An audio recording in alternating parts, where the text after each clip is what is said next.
How tall are you? 7 feet tall? 6'7". 6'7". They always made you seem like you were a giant or something. But still. Well, Mike's a normal sized giant. You know. We're both giants, but I'm just bigger. Yeah. Jim is one of the few guys who can look Steve Rude in the eye. Yes, actually, look down a little bit. Yeah.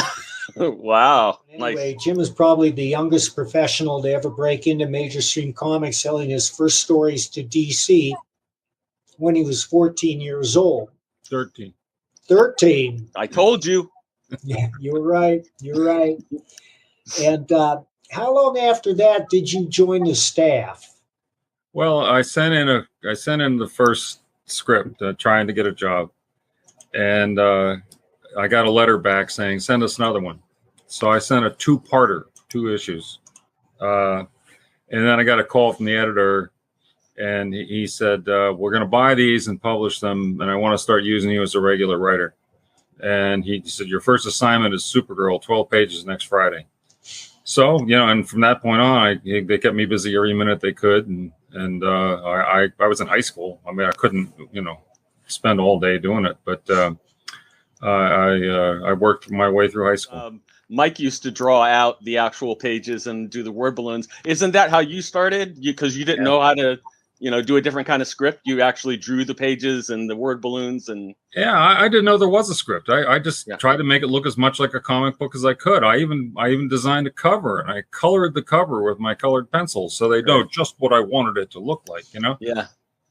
And you know, but they liked that. They liked that they used all my covers. Yeah. The artists loved my little layouts because it made their work easier.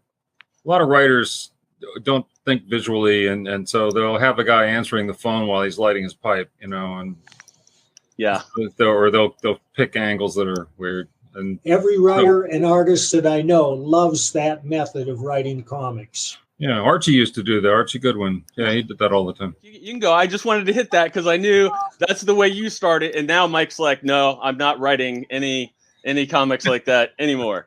Well, no, I'll draw if I have to. But the problem is that you have to train to draw without breaking your back. And I never had a drawing table. I just bend over a horizontal surface.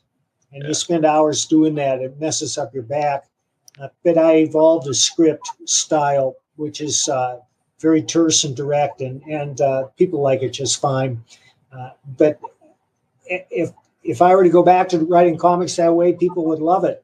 And Jim, did you continue to write comics? How long did you continue to write comics visually by drawing each page out? I did that the entire time I was at DC, so that was about the first 5 years. I did it sporadically after that, but like you, I developed a script approach.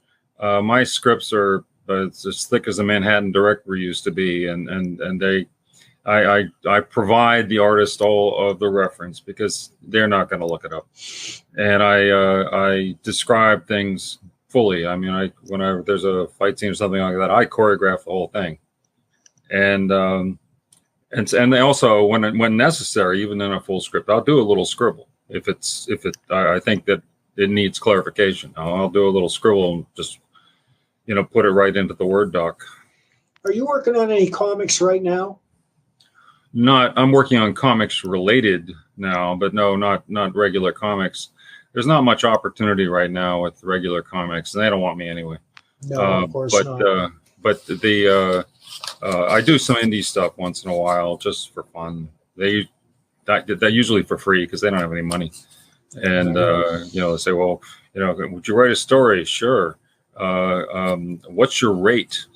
And I say, well, what can you afford? And they say, well, we can go as high as $12 a page. You know?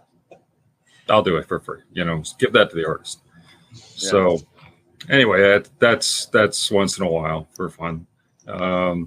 Meanwhile, I'm doing some Hollywood stuff that it pays real well. It's fun. It's comics related. Can you tell us what that is? Not really, but it's I have a series that's going to be on one of the streaming services. They tell me, I believe it. Yeah. When the check clears, I'll let you know. Right. I have a movie, a screenplay that's pending at one of the big studios, and they asked me to work on another streaming series thing. You know what? I don't know what you call this. Netflix, right? HBO, those things. It's a streaming service. Yeah. Some people call it a steaming service. Oh, whatever. Anyway, so they keep me real busy. I'm busy every day, and then I go to these conventions. I didn't used to. I didn't have anything to promote, but recently I've been asked a lot, and then my agent found out that I drew a little bit, and I call her she who must be obeyed, and she said, "Well, you're doing sketches." And I'm like, I don't mind, you know, but I'm doing sketches, you know. So I mean, they're not like, you know, top quality professional artists, but they're, you know, I try to make them fun. How long were you at DC before you moved over to Marvel? I was at DC for 5 years. Then I did advertising comics for a couple years for like US Steel, Levi's Jeans, places like that. Then I started getting a little freelance, both from Marvel and DC. DC wanted me exclusively for 2 years. That would have been 74, 75, something like that. And then in 76, Marv Wolfman called me up and asked me if I'd consider an editorial position. I said, okay. So he hired me. He was explaining this great new idea he had that the books were coming in finished because there were no editors at Marvel. And so a writer would send the plot directly to the penciler, write the script, send it to the letterer, you know, and the book would arrive finished, which was a nightmare because if there were mistakes and stuff, it all had to be redone in production. It was bad. So Marv came up with this brilliant idea. He said, "We'll call you the pre-proofer, and you'll look at the plots and the scripts before it's a finished book." You know, I said, "You want me to edit the books?" He said, "Well, I don't want to call you editor." I said, "I don't care what you call me, as long as you pay me." You know, yeah, whatever. So I was associate editor, but I was editing the books. You have a reputation as being the man who made the trains run on time. Well, that was after I became editor-in-chief. First, I was just the editor, and I didn't really have a lot of authority. Just enough to, you know, piss off a few guys who were used to anarchy and not having anyone tell them anything. Yeah.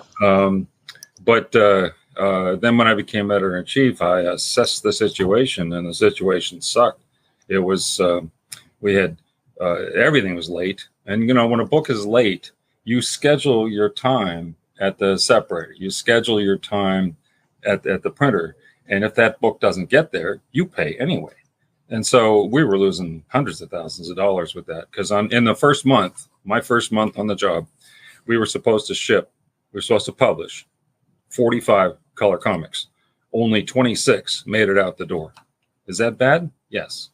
So I said, well, that's going to change, you know, and I did make the trains run on time. And at first everybody was all grumpy with me and stuff. And I tell a guy, look, you're only delivering 2 scripts a month, but you're assigned 3 books. Give one up and catch up on the other 2.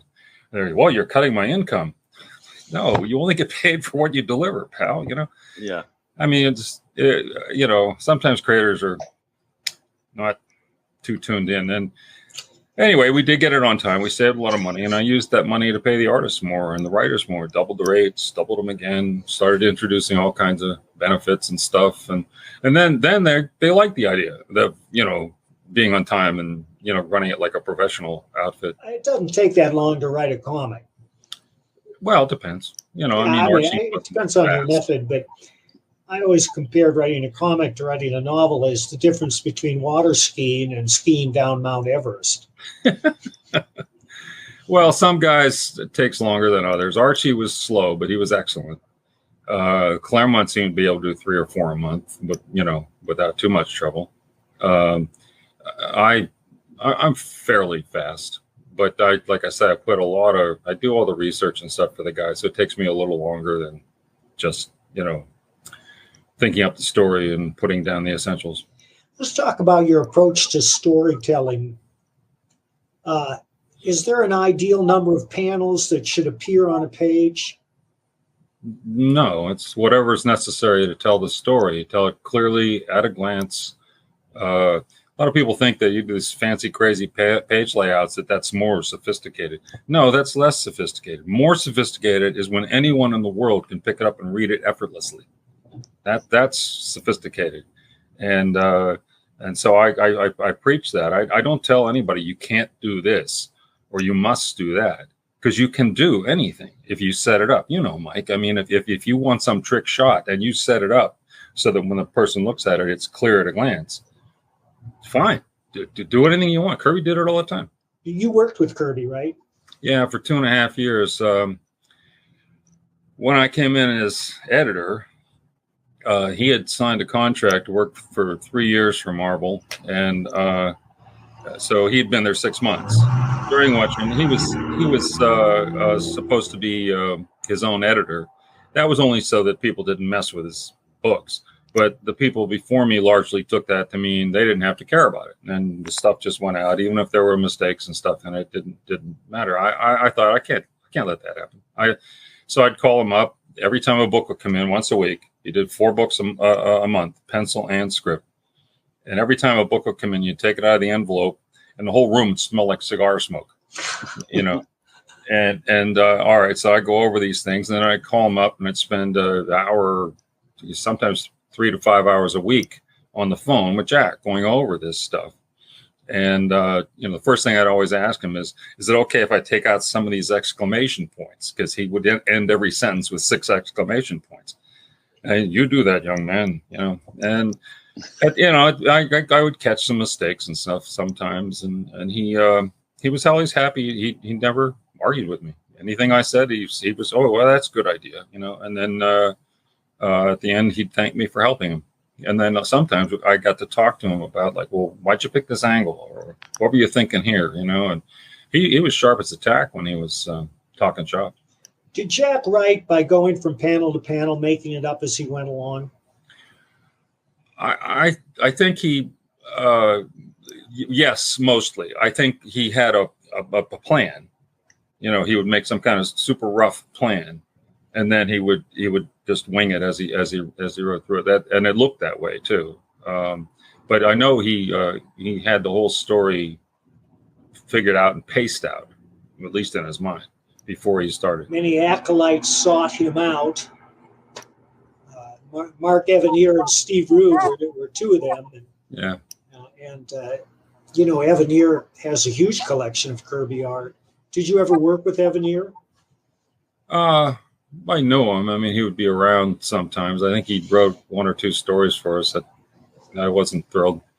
But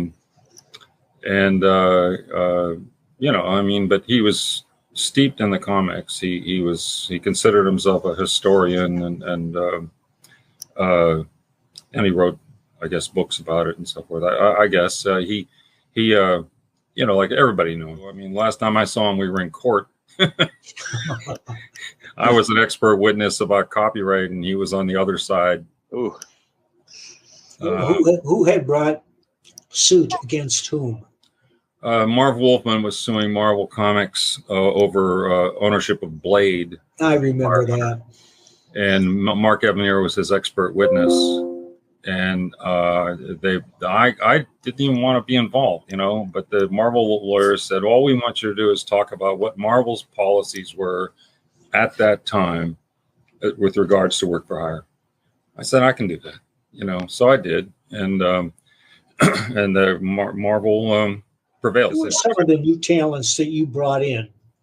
Some of the talents I brought in? Yes. Oh, well, let's see.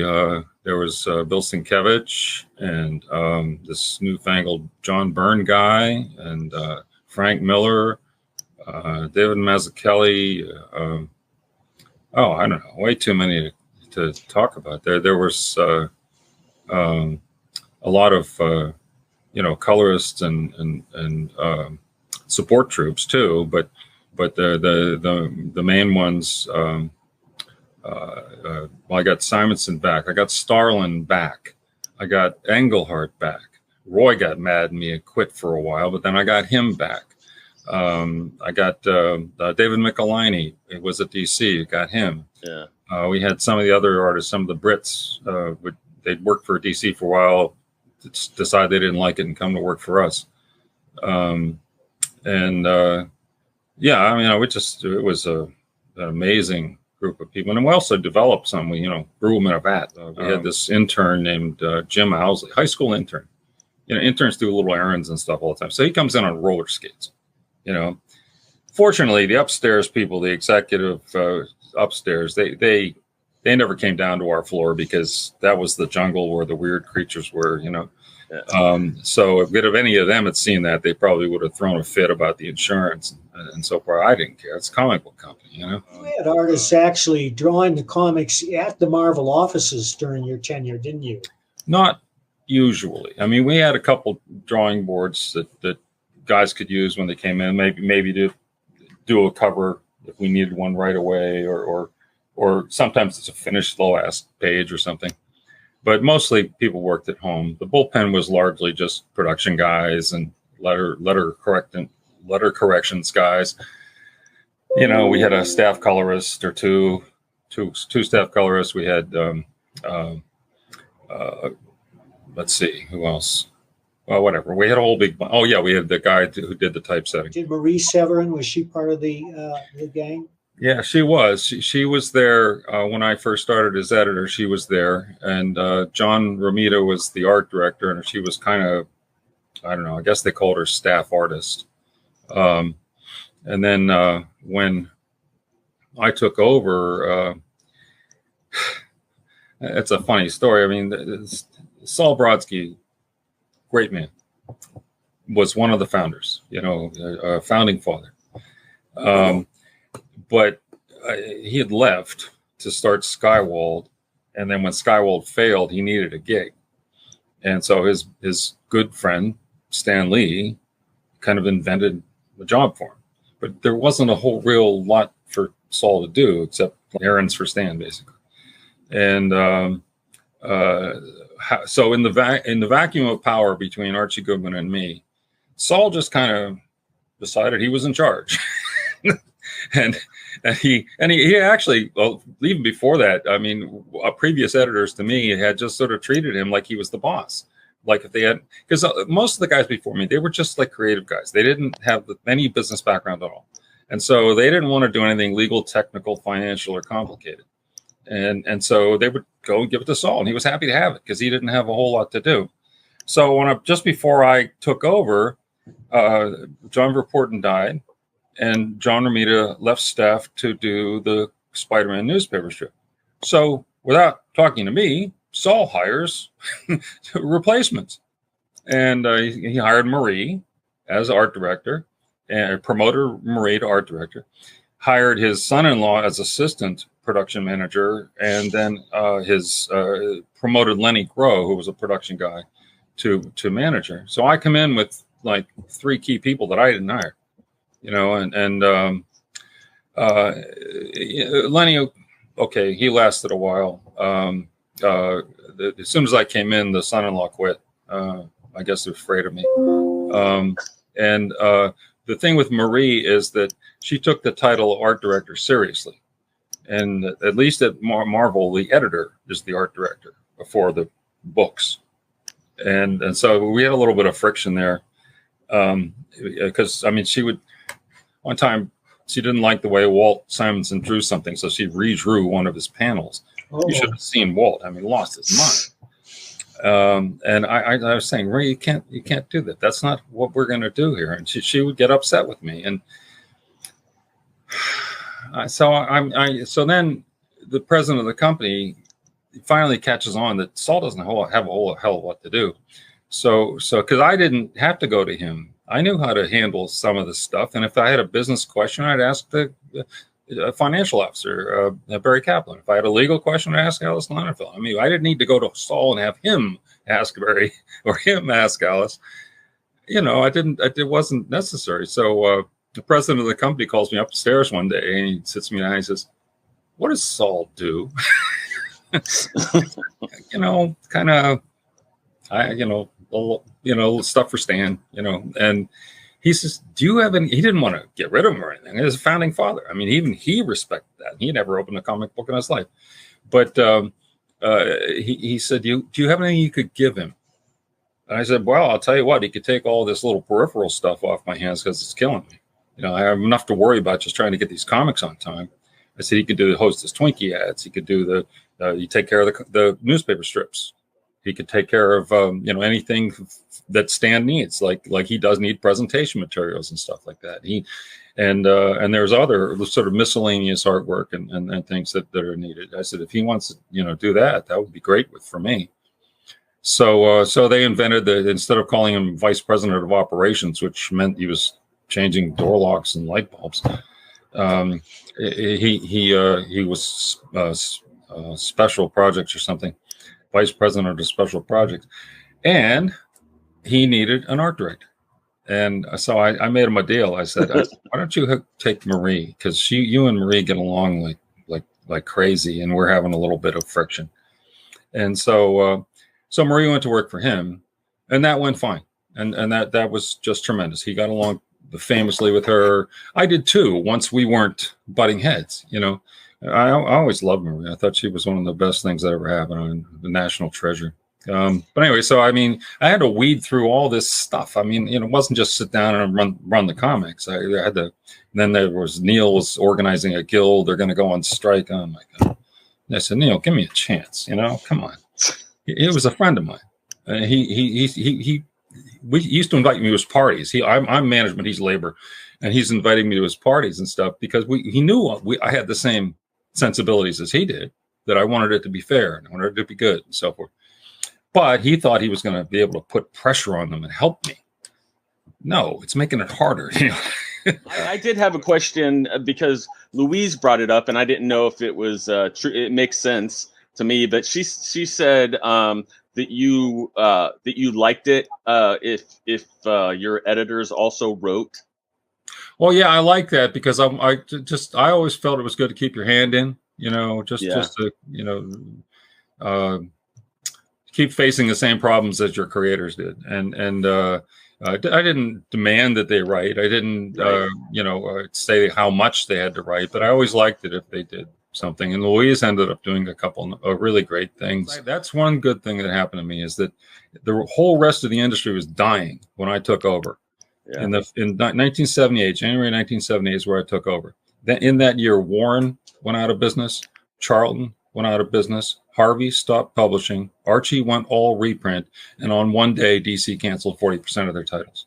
Wow. So what that meant is that the streets are just full of unemployed talent. Yeah, and I was able to get Al Milgram, Larry Hama. It's like winning the lottery. I got Louise because Warren went out of business. That's better than Christmas. I got all these great people. I got Archie to come back. He had gone off to be a contract writer, and I convinced him that only he was the best person in the world to run our creator-owned line that I wanted to do. Was that Epic? Yeah, he did Epic Illustrated Magazine, and he did the Epic Comics eventually. The first one, I said, hey, I got a great idea, Arch, Epic Comics. And he says, he's out of your mind. He says, I got too much to do already. And then I didn't know what to do. I asked Milgram if he would be interested in doing it. He loved it. Next morning, Goodman comes storming into my office. How dare you give Epic Comics to somebody I do the creator-owned, I said, make up your mind. And so I told Al, and he reluctantly, gave it back to Archie. But so I said, I'll get you another assistant. I'll help you. And we did. At some point, it passed into Carl Pott's hands, didn't it? I think so. I was gone by then. I think after I left, Louise had gotten married to Walt, and they moved upstate, up to Suffern, and then a couple other people, went on their way. And after I left, Archie left eventually, went to DC. Larry left. Louise was gone. So yeah, there was a number of people who bailed out right about then. And I guess Carl wound up doing the Epic because he had been he owned an epic comic. He owned Alien Legion. Yeah. So he was writing that, and Chris Warner, I think, was drawing it. Were you the one that spearheaded the Marvel graphic novels? Yeah, that was me. First, 1978. The upstairs executives decided I was presentable, and I obviously could intelligently discuss the comics, and they couldn't. None of them had ever opened a comic book. None of them. The licensing people, the promotion lady, nobody. Wow. And the president especially never opened a comic book. So they're going over to Europe to the Frankfurt Book Fair to try to sell stuff they don't even know what it is. And so when they found out I was, presentable, they asked me to come with them. And I all right. So I went to the Frankfurt Book Fair. And so then I got more familiar. I was sort of vaguely familiar with European publishing, but then I started seeing what they, all the various formats and stuff, including his albums, which are sort of, graphic novels. And I thought, why don't we do this? We could do this really well. And so I came back and I got that going. And the first one was Death of Captain Marvel. And then I don't know, Walt did one called Star Slammers, was in there somewhere. At Marvel's peak, under your direction, how many titles were they publishing a month? Well, when I started, it was 45. I think when I left, it was more like 70 couple. And also, we had added magazines and the epic books, and I'm not counting those in with the big number there. And Star Comics, things like that. We were publishing a lot of stuff.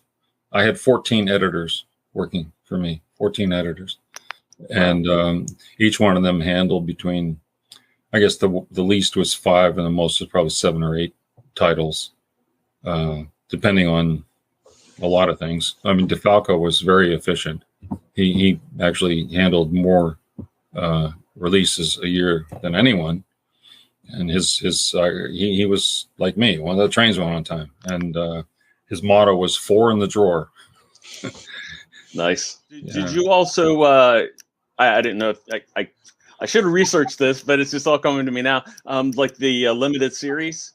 Yeah, that was us. Yeah, about the same time that DC did their mini series, we did our limited series.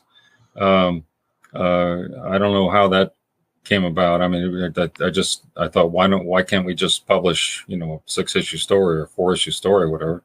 Yeah. And I guess DC at the same time thought the same thing, and away we went. I think our first one might have been Contest of Champions. I don't know. Yeah. Probably. I bring that up because I know a lot of comic store owners, and they really they kind of missed the days of having the limited series where it had number 1 and this many issues and stuff like that. Because now Marvel and DC will technically run a miniseries, but they don't tell the comic stores how many issues it's going to be, or they present as if it's going to be an ongoing series, and it's just like a nightmare for the comic store owners, and even just the fact of like that they know, and like everybody has to budget their money. It's like, well, if it's only going to be 3 or 4 issues, like you can probably swing that, rather than committing to a whole year of whatever. I don't think that's strategy on their part. I think they don't know when they start something, because I don't what's up with these guys, but it's like if something's a hit, it's a miracle to them, and they don't know if it's going to be a hit or not. They don't know if it's going to be any good. And I mean, my guys that I had, they knew when it was good, right? And if we had a hit, they knew how to make another one. Yeah, and it was. I don't know what these people are thinking right now. I mean, they do stuff that, like I say, it becomes a miniseries because it didn't do well, right?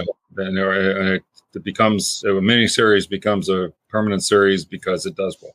I don't. You were still doing newsstand distribution at that time, right? Yeah. As a matter of fact, it was all newsstand in 1978 when I came in as editor-in-chief.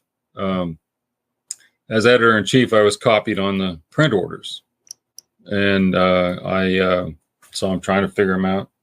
And there's the newsstand copies, there's the Whitman copies, there's the military copies, there's a subscription, something else, I don't know. And at the bottom is this little thing called Seagate, and it was 100 books or 150 or something of each issue. You know, I thought, what's Seagate? So I went and I asked the circulation director. He closes the door. You know, like doesn't want anybody to hear.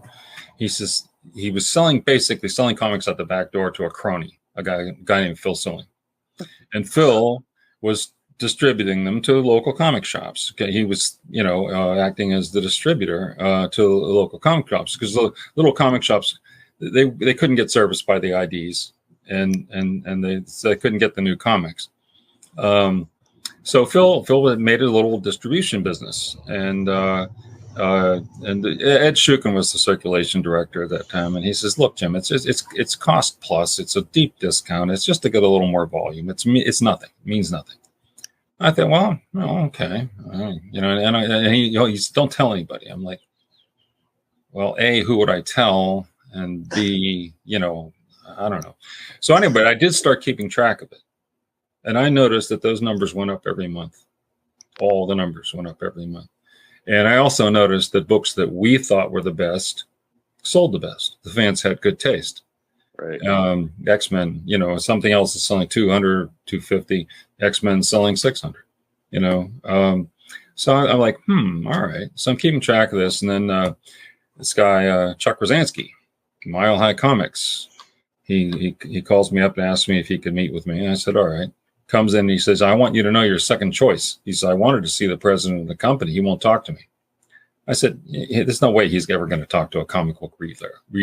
You know, yeah. Gene Colan called him once, and the president calls me and says, who's Gene Colan? You know, and I said, he's an artist. He's telling him to stop calling me. He actually one time, this is toward the end of my time there, John Byrne called him to complain about me. And he calls me and says, who's John Byrne? You know, he didn't know. He didn't care. But anyway, so Galton was not interested in talking to anybody at comic retailer. Kidding, you know. So Chuck told me, he asked me if I was aware of the direct market. I was, and he said, well, it's ridiculous because you can't give one guy an exclusive. That's not even legal. You know, you need to publish trade terms. You need to open it up to anybody who can make the minimums. You can, you know, stuff like that. He had an 11-point plan. So I called the president, Jim Galton, and I see we were on the 6th floor. They were on the 9th. The executives were on the 9th floor. And like I said, they didn't come down there. We had to go up there. So I said, you got to talk to this guy. And so we went to his office and we had a meeting with him. And by the time that meeting was over, we had enacted 10 of Chuck's 11 points. Wow. And so it's that was good. And we did open up in trade terms and all that stuff like that. DC was actually going to be first, and then they backed away because they thought it would piss off their newsstand guys. Then we went into it. Then DC said, well, you know, they didn't lose their newsstand, so let's go. So they joined in on the direct market. And the next thing you know, it's booming. And we helped it grow because we were making better books. I had the great editors. They had great talent. We were making better books that helped the direct market, and the rising tide raised all the boats because, you know, it helped DC sell. It enabled a lot of these small publishers to get into business, as you know, Mike. And, you know, and some of them thrived, and some became big publishers like Pacific for a while and First Comics. And of course, then you had all of the, you know, the Cerebus, the ElfQuest, the Distant Soil, Turtles, you know, all that stuff. And it was good for everybody for a while, you know, and everybody was doing really well. At what point did Diamond enter the picture? Well, Diamond was one of the original 18. As soon as we opened the trade terms, as soon as we published trade terms and opened it up to anybody, overnight there were 18 distributors, and Diamond was one of them. And then slowly they engulfed and devoured everything else. And you know, I mean, I don't blame Steve. I mean, basically, it's a monopoly, but it's because of superior acumen. I mean, he outplayed him. Are you aware of Chuck's recent activities at Mile High Comics? Oh yeah, sure. I'm talking about what do you mean? The drag shows? Oh yeah, that's so what? Who cares? I mean, yeah, I actually went to a drag show with him. He wasn't performing. It was around Christmas, and he says to me, "You want to go to a drag show?" And I said, "If you do, sure, okay." So we went, and it turned out to be a charity event for Toys for Tots. It was really kind of funny, all the drag queens and the Marines just all standing there. Right. It was Is bizarre. this in New York? No, it was in Denver, and so I found out that this organization, the local LGBT, whatever, they did a lot of charity work. So does Chuck, and so inevitably they kind of ran into each other, and he just got into it. Chuck's at a stage of his life where he's just wide open. He'll do anything. He's had a couple of near-death experiences, and he's figuring out swing for the fences. Yeah. And so he does a tremendous amount of charity work. He'll buy 1,000 pairs of gloves and take them around and give them to homeless people in the winter, stuff like that. So apparently he's having fun doing this. Whatever, knock yourself out. At what point did Valiant enter the picture? Well, after Marvel, we were too successful, and so Marvel was owned by a corporation called Cadence Industries. Cadence Industries was publicly traded. The board of directors very evilly, deliberately depressed the price of the stock. They hid income and made it look like everything was going to hell. Why? So they could buy it and take it off the stock market. So they took it private. Originally, there were 7 on them, then they killed one of their own, and it was 6. 6 guys owned Marvel and everything else of Cadence. And so what their plan was to clean up these crummy little failing companies the best they could and sell them off for assets or whatever. They sold Curtis Circulation for receivables for you financial types out there. Yeah. That was just cash out, just get the money. The crown jewel was Marvel, and they had carefully, we were really successful, but they carefully kept us as a division as opposed to a subsidiary. Subsidiaries have to report to the SEC separately. Divisions can report as part of the corporation. So they buried all the money we made under corporate expense. And it made it look like Marvel was just barely scratching by. So they were able to depress the price of the stock, buy it cheap. And then, like I said, they've been selling off these little companies and building up a lot of cash. And so finally it was Marvel's turn. And I told the guys, I said, "You're stupid. I mean, we're building you $1 billion business. Right. Let us go. I mean, why are you going to sell now? And they thought they never opened a comic book. They didn't understand the difference between good and bad. They just thought for some miracle we'd started to sell, and they wanted it might be hula hoops, might go away any minute. Right. So you better get out while the getting's good. So they sold it for $46.5 million. $46.5 million. Right. Pitiful. A couple years later, they were the people they sold it to, New World Pictures, which changed its name to New World Entertainment. They were going bankrupt, and they needed to sell something. And so, what did they have that was worth anything? Marvel.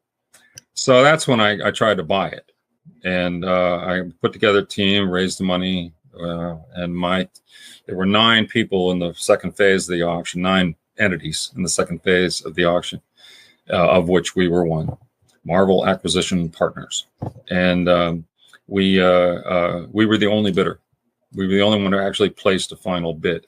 The reason the other ones didn't place bids was because they couldn't get management, and the reason I know that is because they all called me, right? And I said, "Oh, sorry, I'm busy,"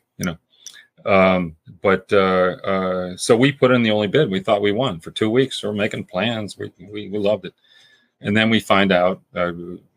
My financial guy calls me up in the morning. He says, "Have you read the journal yet?" I said, "Winston, it's 5:45 in the morning. No, I haven't read the journal." And he's Perlman bought Marvel. I said, "How can that be?"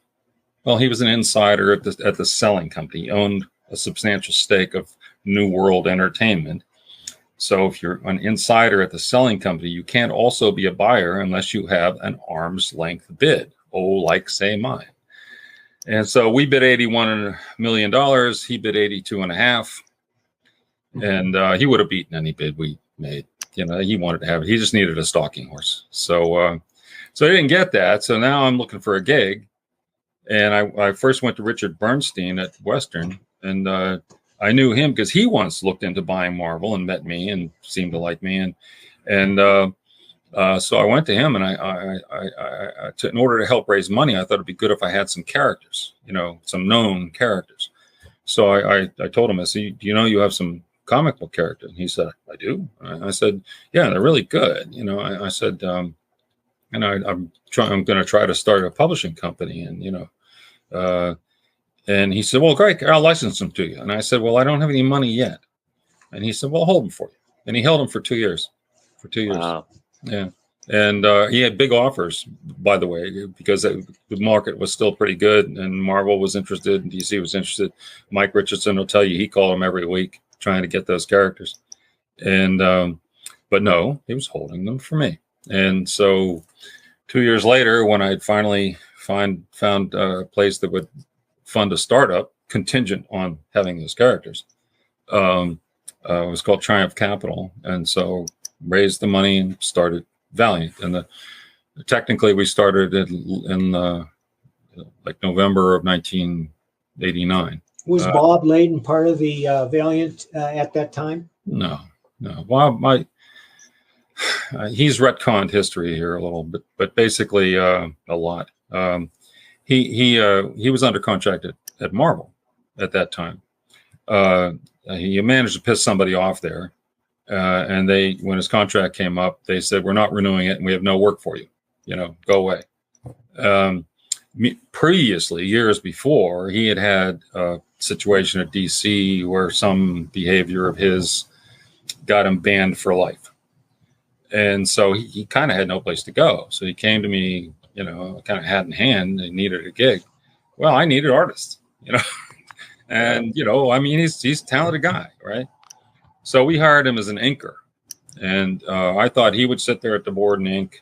And I got Don Perlin from Marvel. I didn't ask him to come. He kept asking me, and I kept saying, Don, what are you, 60 something? You got retirement, you got benefits. You want to come and work for a fragile startup that may not.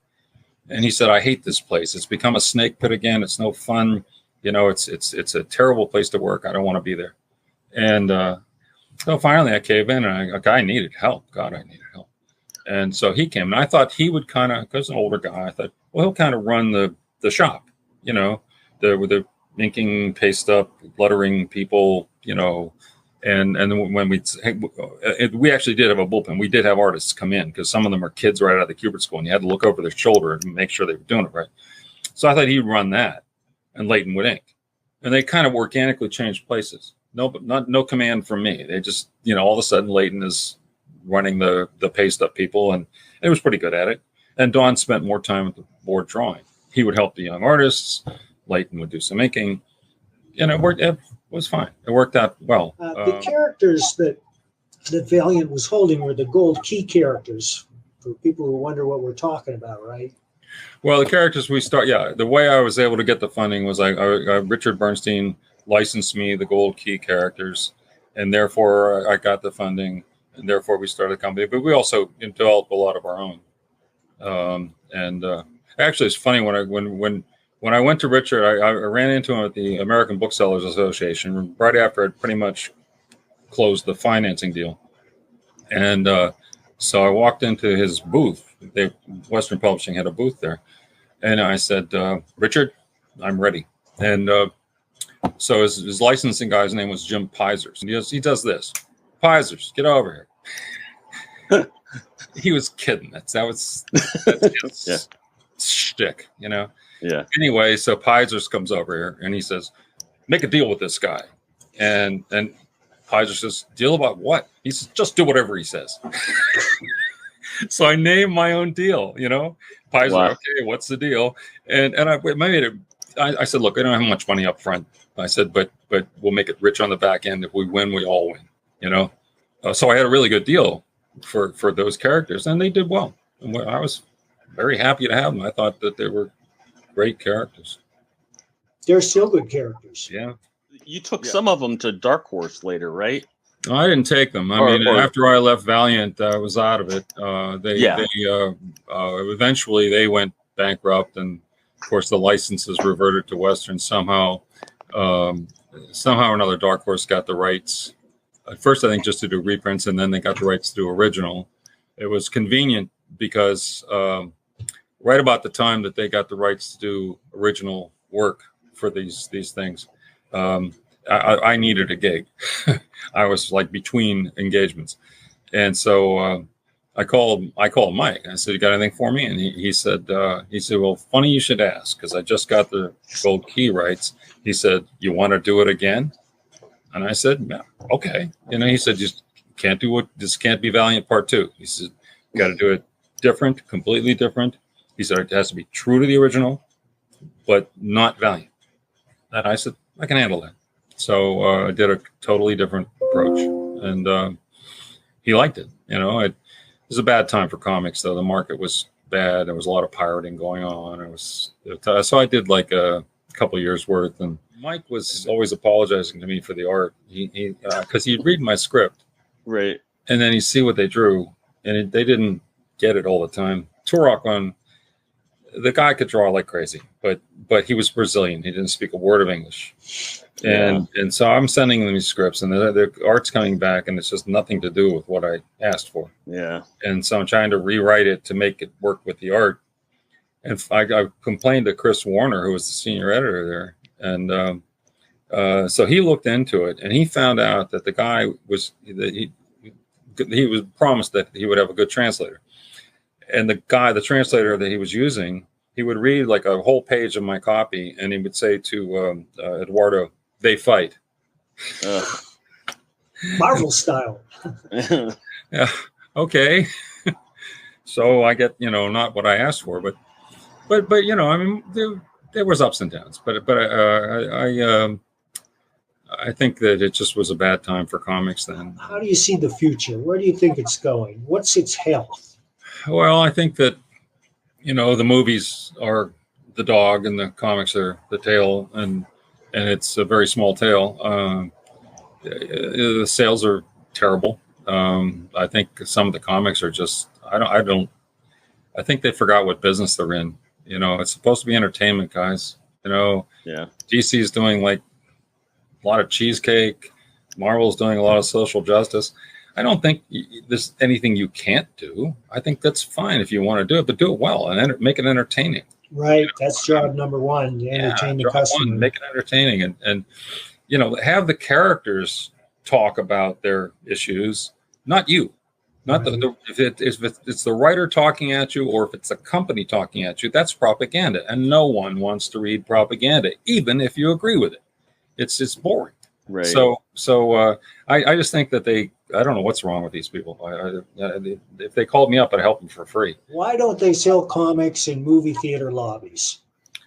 That's distribution is a really tough thing. It's the movie theater people don't want to do that. There is no existing distribution of them. The distribution that you might get would be the ID wholesaler distribution, and that's corrupt beyond imagining.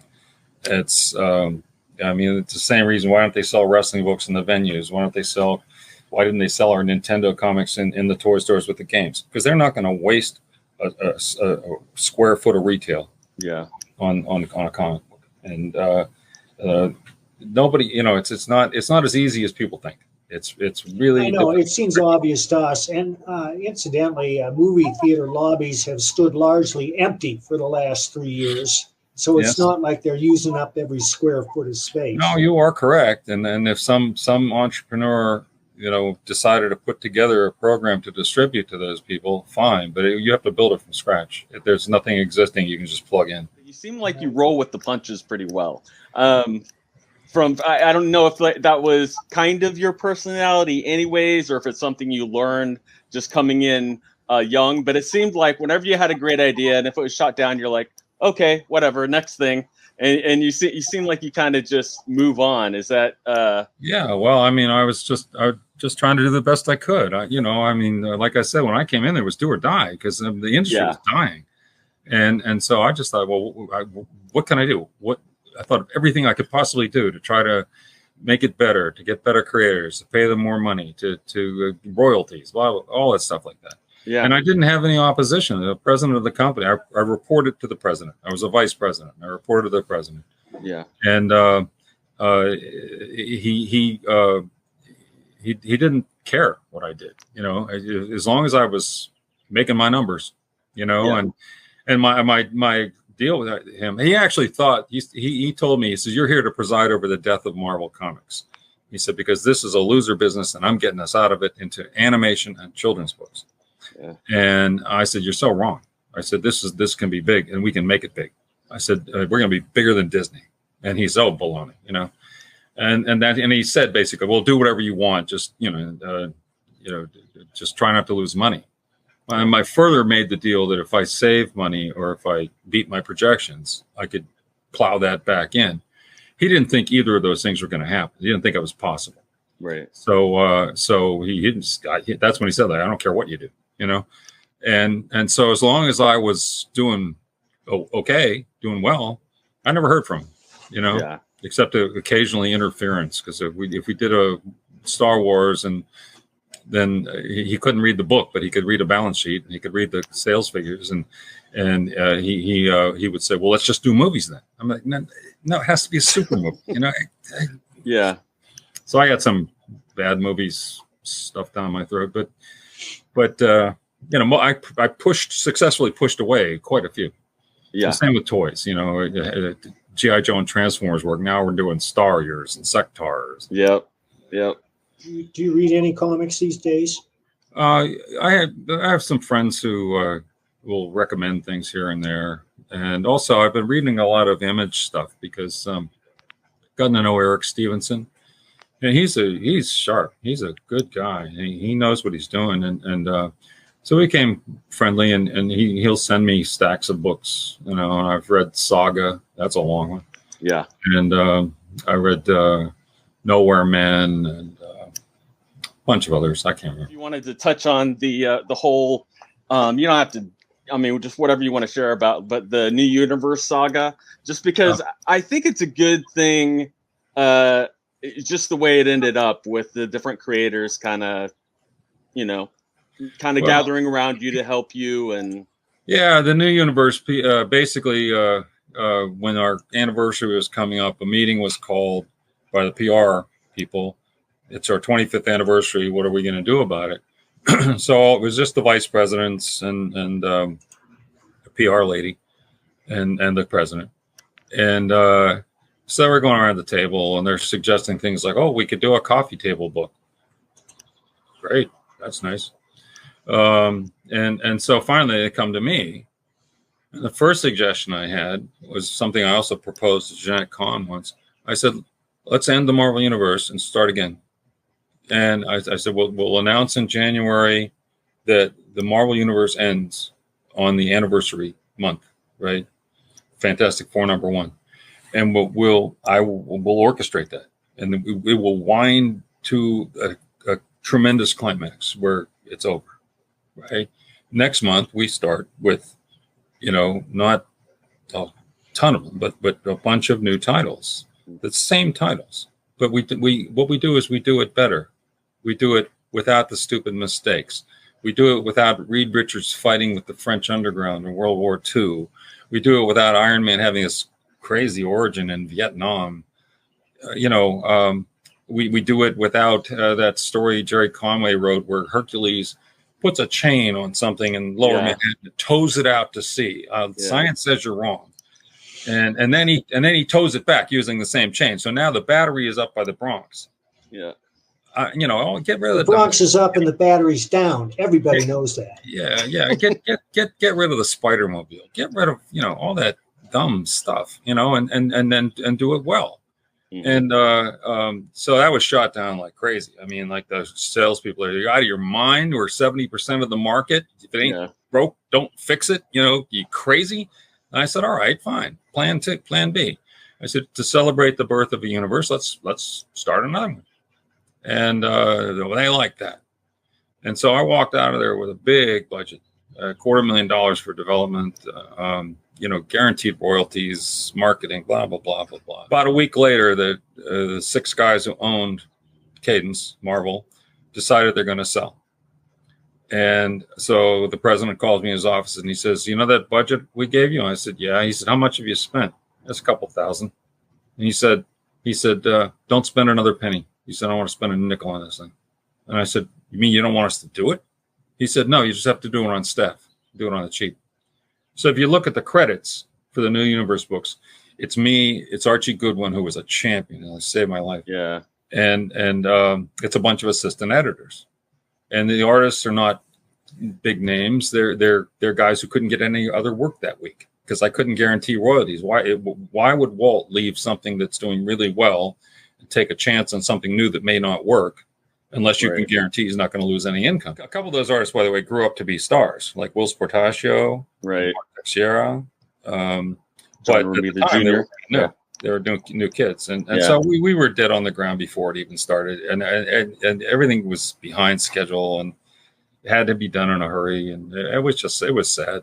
And the only good book was the one you were referring to, Star Brand. I was going to write Star Brand, and JR volunteered to pencil it. I said, "You're crazy. This is bound to fail."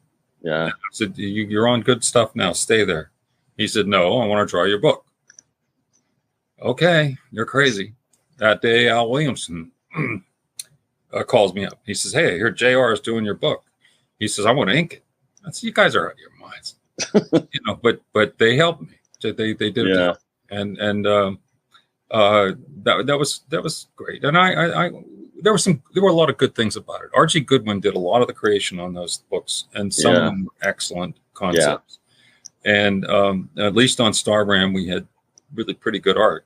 Yeah. And I did the best I could. And so there were good things about it. And there were little highlight moments in it, but it was not likely to go anywhere. It was dead on the ground as far as I was concerned when, it was stillborn. Jim has a lot of scripts and different things on his site.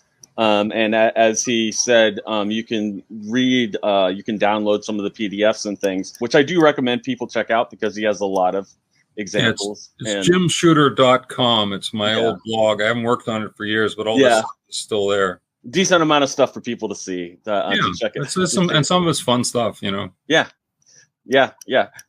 Is there anywhere that you like people to stalk you online? I really don't do much social media stuff. I mean, that's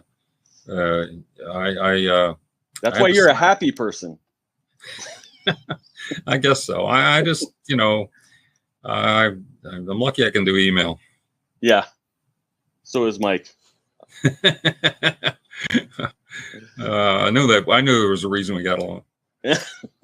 Thank you for being on. My pleasure. Anytime, guys. We're very happy to have you.